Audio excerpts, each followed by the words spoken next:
আসছে লাইলাতুল ফেব্রুয়ারি, Valentine's day, মনে আছে আপনাদের?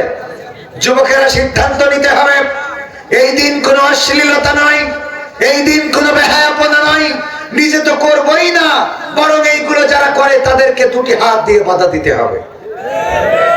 রাস্তায় দাঁড়িয়ে যাবেন মোড়ের উপরে, মোটরসাইকেলে যারা গিয়ার দিবে দাঁড় করাবেন, তোমার পিছনে এটা কে, কার মেয়ে, স্ত্রী হইলে কাগজপাতি দেখাও, খালি মামুনুল হক দেখাবে তা হবে না, কথা কয় না, কাগজপত্র দেখাও, না হইলে তার পরিবারের কাছে ফোন দেব, পরিবারের কাছে ফোন দিতে হবে, এই নাম্বার বলো, আপনার মেয়ে আজকে কবির বিন সামাদের সাথে টাঙ্কি মারি বেড়াচ্ছে, কি বললে খবর আছে না নেই? এইগুলো প্রতিরোধ করতে হবে, আজকের যুবকেরা জেগে উঠতে হবে। ডিজে কুপাকুপি এই সমাজে চলতে দেওয়া যাবে না। চলে আপনাদের এদিকে বিয়ে বাড়িতে ডিজে চলে? বিয়ে বাড়িতে ডিজে, যেই বাড়ি বিয়েতে ডিজে বাজাবে, যেই বাড়িতে ওই মুসলমানের ইয়ার সময় ডিজে বাজাবে, যেই বাড়িতে গায়ে হলুদে ডিজে বাজবে, যেই বাড়িতে বিভিন্ন অনুষ্ঠানে ডিজের কুপাকুপি চলবে, সেই বাড়িতে কোন ইমাম জানাতে পড়াতে যাওয়া যাবে না, বরং নিজেদের টাকায় আমার ভাইকে বলতে হবে দুটা স্পিকার লাগাই দিবা আর দিবা বাড়ি কুপাতে বাড়িতে। তো জানাজা কিসে, তোর বাড়ি ডিজের কুপাকুপি হবে, কথা কয় না? তোমার বিয়েতে যদি ডিজে বাজে, নুনু কাটার দিন যদি ডিজে বাজে, তোমার গায়ে হলুদের দিন যদি ডিজে বাজে, তোমার পিকনিকের দিন যদি ডিজে বাজে, তোমার জন্মবার্ষিকীতে যদি ডিজে বাজে, তোর মরার দিন জানাজা হবে, তুই ভাবলি কি করে? তোর মরার দিনও ডিজে বাজাবো, তোর খালি তোর কবরে একটা মনিটর লাগাই দিয়ে আসবে। এগুলো করার দরকার আছে না? নিজেরা করবেন, ভাড়া করার জন্য টাকা লাগলে আমার কাছ থেকে নেবেন, আমি দেবো। জানাজায় সবাই দাঁড়াবে, ওই সময় ডিজের মাইকে কুপান দেবে,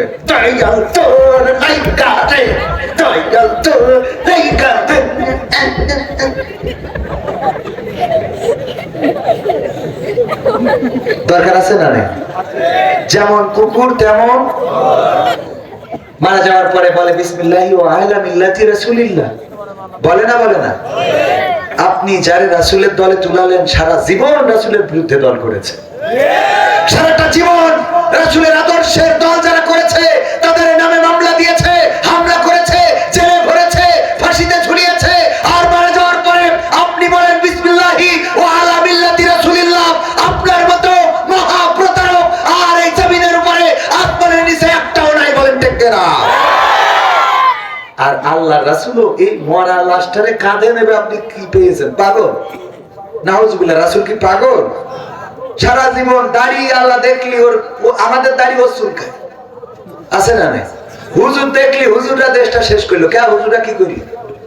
হুজুররা সর্বোচ্চ বিয়ে করলে 2-3টে করে, এর বাইরে তো কিছু না। তাও তো এটা ভালো কাজ না খারাপ কাজ? এটা বিধবা মহিলা বিয়ে করা ভালো কাজ না? আমি করার দরকার নেই, আপনারা করলে তো অসুবিধা নেই। মানে আমার ইউটিউবে গেলে এবার বাড়িতে ধরবে, ওদিকটা ঠিক রাখতে হবে, ঝামেলা আছে। তবে সাফাই নবাবগঞ্জে যেতে বিয়ে করছেন কেন? তো এই জন্য বিয়ে করা তো খারাপ কাজ না, এই ভালো কাজগুলো আমরা চোখে দেখি না। একটা বিধবা দিন চলে না, তার সংসারে যদি একজন হিল্লা হয়, এটা তো ভালো কাজ। কিন্তু ওই আমাদের সমাজটা হয়ে গেছে কি, নারীরাও সেরকম।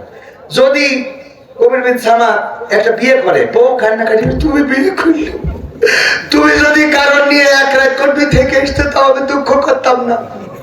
কত বড় শয়তান, এক রাত করবি থেকে আসলেও দুঃখ হতো না, ও তো জাহান্নাম পাকা রাস্তা দিয়ে যেত, ঠিক না বেঠিক?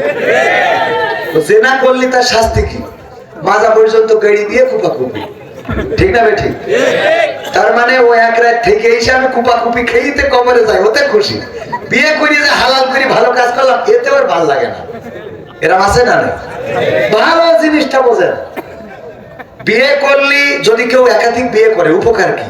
বাড়িতে যে কাজ ভাগাভাগি করে করা গেল, একজন তরকারি কুটিয়ে দেবে, একজন রান্না করবে, ঠিক না বেঠিক? একজন কাপড় কাচবে আর একজন নেড়ে দেবে। যদি ঝগড়াও করতে হয়, তাও পর্দার মধ্যে থেকে করতে হবে, পায়ে যাওয়া লাগবে না। পায়ে যাওয়া লাগবে? নিজেরা সতীনী একটু ঝগড়া করলে, চুল ছিঁড়াছিড়ি করলে ঘরের মধ্যেই হইলো, ঝামেলা তো বাইরে যাওয়া লাগলো সবকিছু ঘরের মধ্যে। তো এতে অসুবিধাটা কোন জায়গায়?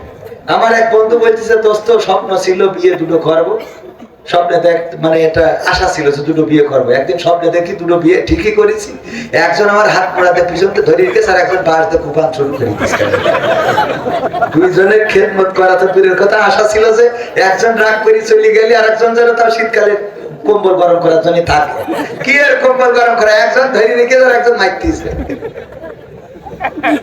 জ্বালা আছে না ভাই? অথচ ভালো কাজগুলো আমরা বুঝি না। আল্লাহ আমাদের বুঝার তৌফিক দান করুন, বলেন আমিন। শুকরিয়া আদায় করবো কার?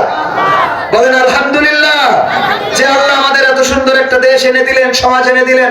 5টা বছরে মাহফিল বন্ধ ছিল, গত বছরও করতে পারে নাই, 2019-এ করেছে, তারপর থেকে আর করতে পারে নাই। 2019-এ তা অনুমতি না পেয়েও করেছিল, ঠিক বলছি তো? অনুমোদনও পাইছিল না। কোরআনের মাহফিল করার জন্য আবার অনুমোদন কিসের? এই জমিন কার? এই জমিন কার? কথা বলার শক্তি দিয়েছেন কে? এই জমিনে আমাদের মানুষ বানিয়ে পাঠিয়েছেন কে? আমরা যে এই মানুষ হয়ে কথা বলতে পারছি, চলতে পারছি, শক্তিটা দিয়েছেন কে? সুতরাং সেই আল্লাহর জমিনে আল্লাহর দেওয়া দেহ নিয়ে আল্লাহর কোরআনের বিরুদ্ধে যারা দাঁড়ায়, এরা নেমো খারাপ, এরা স্বার্থপর, এরা বেয়াদব, এরা বেলেহাত, এদের মতো মুনাফিক আল্লাহর জমিনে আর হতে পারে। ধরেন ওবায়দুল কাদের এখন যদি এসে বলতো আমি বিএনপির লোক, তো ওর মতো নেমো খারাপ আর আছে? সারা জীবন হাসিনা খাওয়াইলো, এখন আমি বিএনপির লোক, এরকম কিছু আছে না? নাই। সারা জীবন ওখান থেকে ট্রেনে এসে আবার এখান থেকে আবার কয় কি কয়, আমার তো দোষ না, আমি তো সারা জীবনই সরকারি দল করি, তোরা সরকার চেঞ্জ করিস কেন? তোরা সরকার চেঞ্জ করিস কেন? আমি তো সরকারি দল ঠিকই আছি। ভাইয়েরা আমার, শুকরিয়া আদায় করবো সেই মহান রবের, যিনি আমাদের হাত দিলেন, পা দিলেন, চোখ দিলেন, কান দিলেন, কথা বলার শক্তি দিলেন। আল্লাহ রাব্বুল আলামিন চাইলে আমাদের মানুষ না বানায়া অন্য কোন প্রাণী করে পাঠাতে পারতেন। অনেক সময় অনেক প্রতিবন্ধী চোখের সামনে পড়ে না? আল্লাহ চাইলে এরকম কোন প্রতিবন্ধী বানাতে পারতেন। আপনার সুন্দর একটা চেহারা দিয়েছেন, হাত দিলেন, পা দিলেন, চোখ দিলেন, কথা বলার শক্তি দিলেন।